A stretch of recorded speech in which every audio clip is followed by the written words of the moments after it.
So, hi people! At nagbabalik na naman tayo for another vlog. And ang focus po natin for today's video ay ang ating mga future LPTs. Dahil alam naman po natin na malapit na ulit ang LET. Ano po, this coming September. At I'm here bilang a licensed professional teacher at pumasa lang this March 17, 2024. At nakikita nyo ba yan? Yes! Siyempre, i-claim nyo to. I-claim, dapat lagi nakaset sa inyong mind na magkakaroon ka ng lisensya. Dahil, for manifestation, nagwo-work yon lalo na sa mga taong masisipag. Hindi yan basihan kung ikaw ay cum laude, magna cum laude, or summa cum laude. Kahit hindi ka academic achiever, or not good in like a specific subject area, kaya mo pa rin ma-ace ang LET kapag disiplinado kang tao. So, alam ko naman ang gusto nyo makakuha ng lisensya. So, that's why I am here. I'm going to share you some tips na makakatulong sa inyo kapag nagre-review kayo. So, here are some tips kapag magre-review kayo or habang nagpe-prepare kayo for your LET this coming September. Hindi pa naman huli. So, without further ado,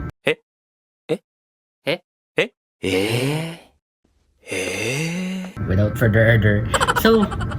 further ado, here are some tips if you are planning to review or kapag magre-review kayo, ito yung mga dapat ninyong isaalang-alang at dapat tandaan.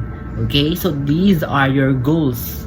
Okay, so let's start with the first one. Siyempre, ang una nyong dapat tandaan is kailangan i-condition nyo muna yung sarili nyo ngayong araw na ito. Let's say for example, nagbabalak ka or bukas mo palang binabalak mag-review ng masinsinan, ng intensive. No? So, kailangan i-condition mo muna ang sarili mo, i-condition mo utak mo na kung magre-review ba ako ngayong araw na to? Siyempre, oo, magre-review ka. Dahil wala ka ng choice. Kasi, kapag lagi mo ipinagpabukas ng bukas na lang, may oras pa naman, maniwala kayo sa akin, yung sinasabi nyong bukas pa lang, may oras pa lang, napakabilis niyan. Maya-maya pag sinabi nyong, okay bukas, pwede namang bukas na lang, okay mamaya na lang, maya-maya talaga, 5 days na lang, 1 day na lang ang natitirang araw, LET na. So, matataranta ka. Legit, matataranta ka. Yung mga inipon mong reviewers, masasayang lang yan dahil hindi mo yun kaya isiksik lahat sa utak mo. Maliban, kung blessed ka talagang tao na talagang isang tinginan mo lang, alam mo na, sino nga, ito ha, every eksena natin dito sa video, magbibigay ako sa inyo ng mga ilang katanungan na lumabas sa board exam, no? Para syempre, antabayan na yung premium vlog natin. So, dahil yung photographic memory, sino nga ang sinasabi natin, or hindi man ito yung exact na lumabas sa board exam, pero sino nga yung tao na yung parang kilala sa photographic memory? Sino nga yun? Sagutin mo kung maaalaman mo kahit parang pinaikli lang ng pangalan niya. Okay, bibilangan ko kayo ha. 1, 2, 3, 4, 5. So, pag sinabi yung sa photographic memory or memoria photographica ay si Jomapa. Okay, so yun. So, balik tayo. Huwag kayong maanoy ha na lagi ko pinapakita yung aking lisensya dahil sino bang may aayaw talaga nito? Siyempre, para ma-encourage kita na maging masipag, maging masigasig, at maging responsable sa sarili. So, ayun na nga, kailangan, una, i-condition mo ang sarili mo at wala ka ng choice. This is your time. Now, number 2, since time ang pinag-uusapan, ito na tayo, sa oras.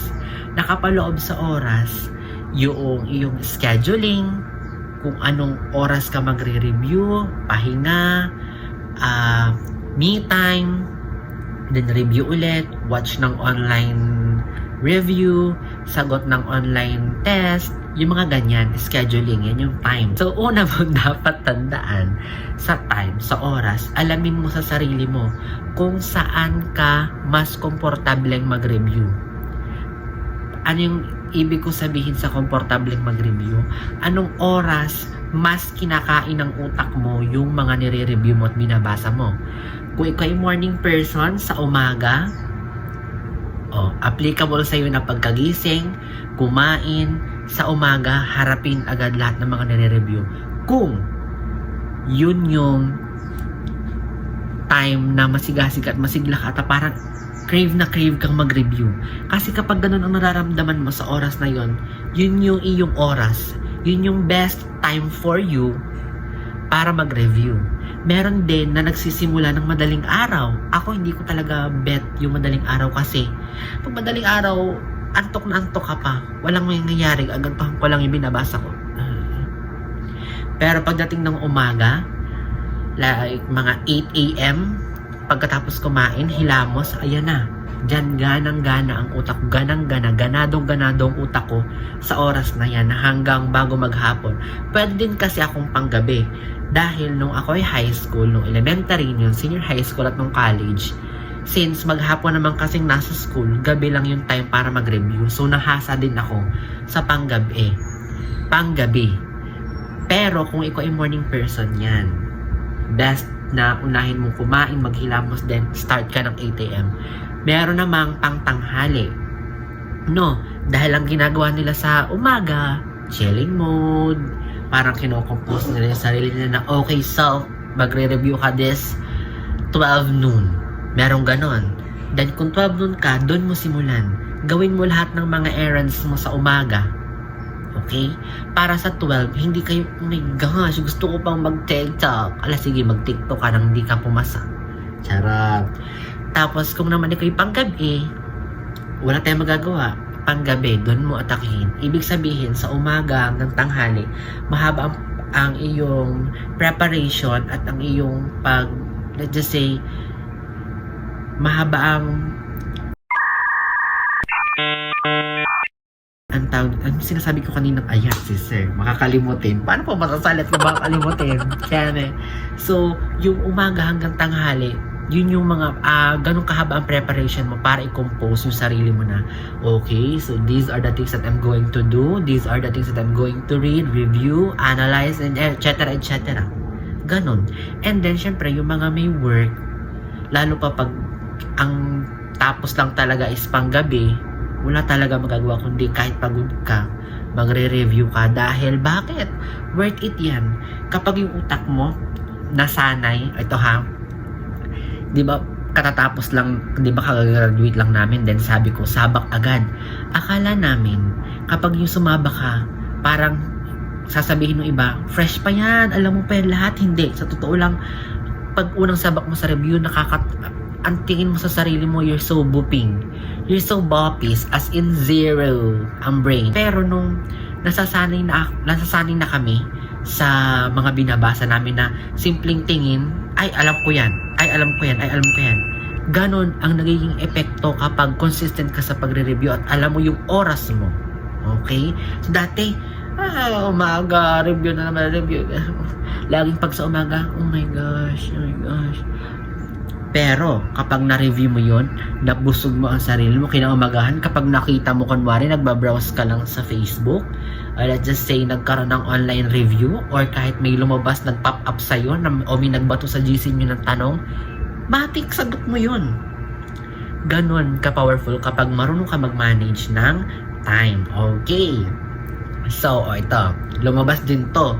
Nakadalawang ulit to sa let question sa Gen Ed. So, ayan. Ano ang uri or ano ang ginawa or paano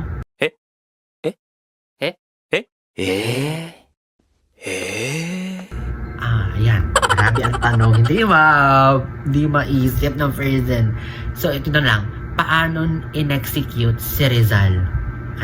Paano in-execute si Rizal? Okay. 1, 2, 3, 4, 5. Ano sagot? Sa pamamagitan ng firing squad. Ayan. Nakadalawang ulit yan sa let. Grabe. Ang let, minsan mag-feed ng madali. Kasunod nun, mahirap na ulit. So, 2 beses siya lumabas. Kung naka 2 points ka, ang laki na ng puntos para sa'yo. Okay, so next, moving on to number 3, yung sa mga subject matter. Una, alamin mo kung saan ka mahina. Yan. Alamin mo kung saan ka mahina. Siyempre, 2 ang bumubuo sa LET kapag ikaw ay BEd or Bachelor of Elementary Education. Pero kapag BSEd, 3 yan.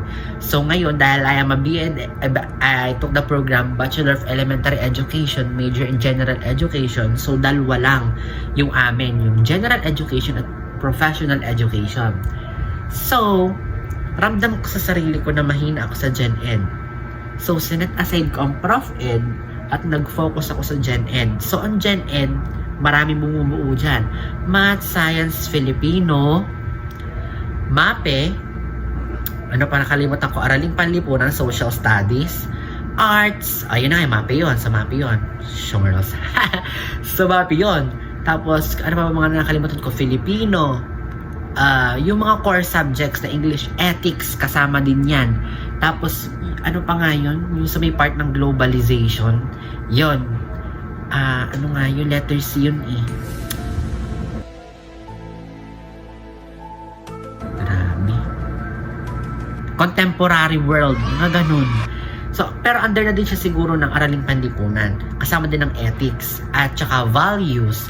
Pero more on ang values ay napupunta sa professional education. So, naramdaman ko mahina ako sa general education dahil kapag kami ay nagkakaroon ng mga test, grabe ang result sa Gen Ed. Parang masisiro na lang talaga sa LET. Parang kolorum. Pero dahil alam kong doon ako mahina, yun ang una nyong aalamin ha, kapag alam nyo yung mga oras nyo. Siyempre, kapag alam nyo yung oras nyo, na-compose nyo yung sarili nyo, kaakibat na nun yung pang number 3, alaminin nyo kung saan kayo mahinang area or subject area. Kung Gen Ed, Gen Ed. Prof Ed, Prof Ed. So, Gen Ed ako. So, ang ginawa ko, nagbasa-basa ko, trivia, etc. etc. Math, Science, Filipino. Diyan ako matindi. Mahirap talaga ang math para sa akin. No, math. Kasi dahil nga fear ko ang math, makakita lang ako ng fraction. Grabe ang phrasing. Manginig na lang talaga. Pero dahil, syempre, pagtanda mo naman, tsaka ito ang tip ha, kalimitan kasi mga nalabas sa LET ay yung mga pang-elementary. So, huwag ka mapipressure. Kailangan galingan mo lang at magsigasig ka lang at paniwalaan mo sarili mo na, huy, ano ka na? 23 years old ka na, 22 years old ka na. Kaya-kaya mo na yan. Nung bagets na, kinaya mo yan. Lalo pa ngayong matanda ka na. So, yun lang ang nilagay ko sa mind ko. And then, grabe ang average ko sa Gen Ed. Kaya pala, nung nagsasagot ako ng Gen Ed nung LET, grabe, super fast. As in, C, D, A. Ganon, promise. Hindi ko kayo kinekeme. As in, super bilis. As in, smooth kong nasagutan lahat. And my average ay 89. So, ang katumbas yata niya na tamang sagot, 150 kasi ang LET. So, parang kung hindi ako nagkakamali, correct me if I'm wrong, huwag nyo naman ako i-bash dahil yun yung nakikita ko lang din sa reference nung iba. Parang 125 to 130 items yung tama akong sagot. Or 120 or 125 over 150. See? Grabe ang freezing. Charot. So, ayun. So, bunga nung pagre-review ko sa Gen Ed, umangat. So, ito lang naman ang naging ligwak sa akin. So, dahil nga nag-focus ako sa Gen Ed, napabayaan ko yung Prof Ed na akala ko magaling ako. Kasi, nung nagte-test kami nung simula nung una-una lang, ang galing ko sa Prof Ed. As in, mataas talaga. Ay, pero nung lumabas ang LET, grabe ang Prof Ed ng LET nung March. Super hirap ng Prof Ed. As in, lahat tama. Yun yung talagang masasabi mo, lahat tama. Lahat tama. Talagang titirik na lang talaga ang mata ng pagsasagot ng Prof Ed. Pero hindi ko kayo tinatakot ka. Yun ang realidad. And syempre, kapag may nagsishare sa inyo ng realidad, i-absorb nyo at paghandaan ninyo. Yun na nga dapat maging grateful kayo dahil may mga nag-share sa inyo. Ang gagawin nyo na lang, magsipag and then gawin yung best nyo. So, ano ba naman itong mga alam ko? Ito, grabe. Suffer. So, ayun. Yun nga ang naging ligwak sa akin. So, dahil nag-focus ako sa Gen Ed, napabayaan ko ang Prof Ed. Kaya yun, ang Prof Ed ko is hindi kasing taas ng Gen Ed, pero mataas pa din. 83. Wow, zero. So, pero, tandaan nyo ha, BEN, mga BEN na graduate, ang percentage ay magkaiba. Ang Gen Ed, 40%. Ang Prof Ed, 60%. So, kailangan taasan nyo talaga sa Prof Ed para kung medyo alanganin ka sa Gen Ed, mahatak ng Prof Ed. So, since mataas naman yung Gen Ed ko, 89, tapos ang Prof Ed ko, 83, not bad. As in, okay siya. Ang aim nyo, dapat laging sabihin nyo, one mistake lang. Para naman naging top notcher. Pabalato na lang. Cams. So, yun lang lagi ang aim nyo, ha.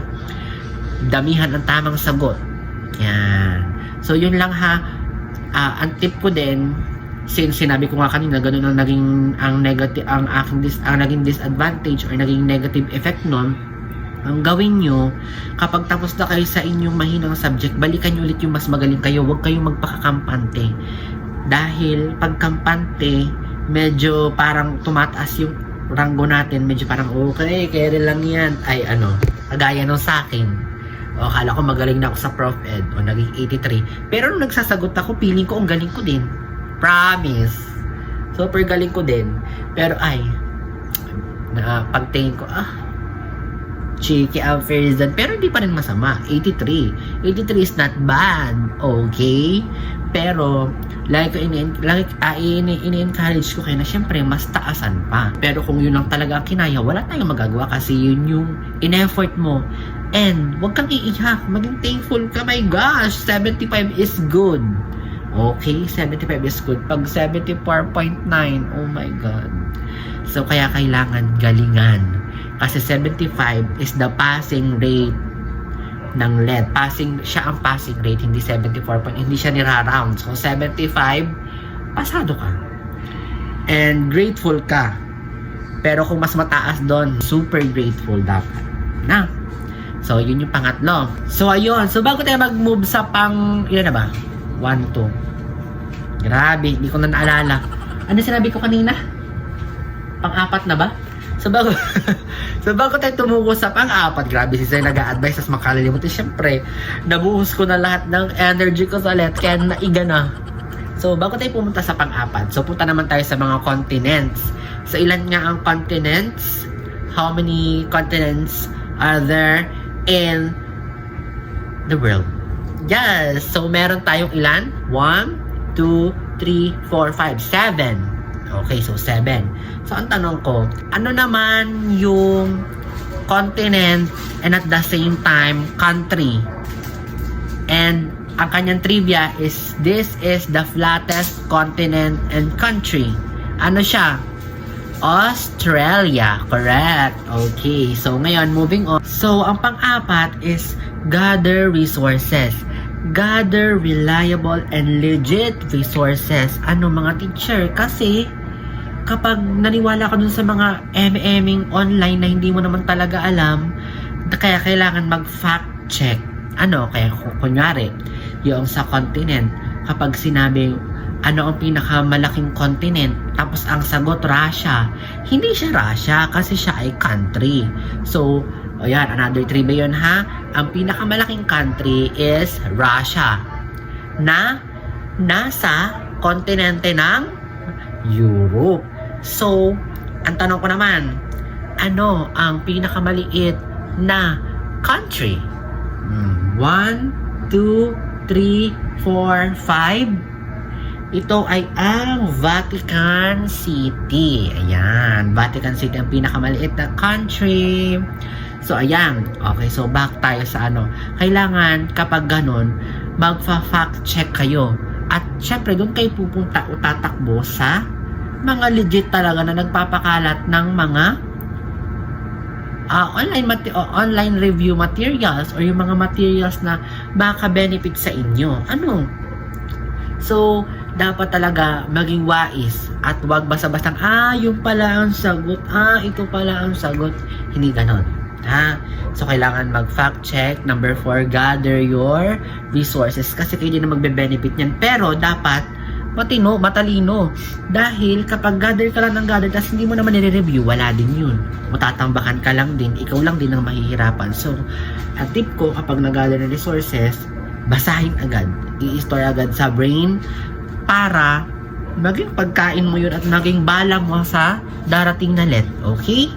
So, ang pang-5 at ang huling-huli kong tip, of course, kailangan i-test nyo din ng sarili nyo yung capability nyo kapag sumasagot na kayo ng mga exam. At dapat inoorasan nyo din. Okay? Mag-practice sa pagsasagot. Basta practice to answer some question and practice, lahat i-practice, mag-practice sa pagsasagot, sa pagme-memorize, sa pag-isang basa pa lang, okay, yun na agad. Sa pagtingin ng clue word, lalo-lalo na sa professional education, very magiging benefit sa inyo kapag alam niyo yung clue word na hinahanap, sasagot agad yun dun sa tanong na, sasagot agad yun o makakapamili agad kayo ng sagot sa ABCD. Ganon yun. Kapag alam yung clue word, ay, ito yun. Hindi ka na madideceive, hindi ka na malilito. And, ano pa ba yung mga dapat kong itip? Ayun, mag-practice lang sa pagsasagot. Yun ang number 5. Mag-practice sa pagsasagot. Mag-practice ng mag-practice. Mag-gather ng sasagutan. Parang yun yung food for soul mo. Ano? Like, yun ang sagot, basa, sagot. And, kung may natitira ka pang time is mag-practice ng pag-shade. At kung magiging okay yung vlog natin at kung marami magsusubscribe sa atin at matutuwa sa vlog natin, yun ang gagawin nating next content. Magpa-practice tayo ng pag-shade. At tuturo ko sa inyo yung mga tamang pamamaraan ng pag-shade at mga dapat dalhin kapag nasa let, yon. Okay, so yun lang ang aking matitip sa inyo for today's video. Masyado na tayong napahaba. So, okay, so what is the real name of Jose Rizal? That is 1, 2, 3, 4, 5. That is Jose Protasio Rizal Mercado Alonso E. Realonda, hindi E. Alonso Realonda. Mali ang tinuturo sa atin. So, Alonso E. Realonda. Jose Protasio Rizal Mercado Alonso E. Realonda. Ayan. So, yun lang at aking masishare sa inyo. And then, kapag nag-boom ang aking vlog, gagawa pa tayo ng another content for let. So, yun lang. Goodbye!